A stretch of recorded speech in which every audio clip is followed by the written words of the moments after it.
এই বিপ্লব, অকর্মার ঢেকি কোথাকার সারাদিন পরে পরে ঘুমায়।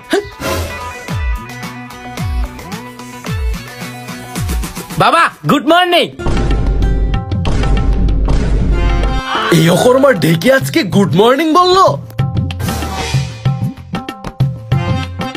ও বাবা, আমার ব্রাশ করা শেষ, তাহলে আমি আসি।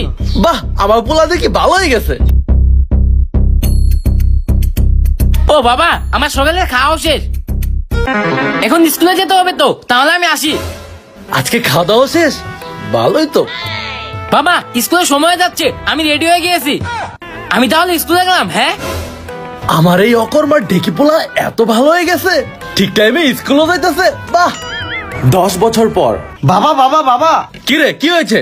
বাবা আমি চাকরি থেকে প্রথম মাসের বেতন পেয়েছি।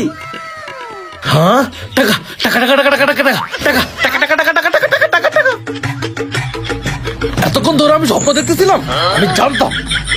এই অকর্মা ঢেকি পোলা, ওঠ। সারাদিন পরে পরে ঘুমাস, কাজ কাম কখন করবি? বাবা আমার তো এখনো স্কুলে শেষ নাই, কি কাজ করবো?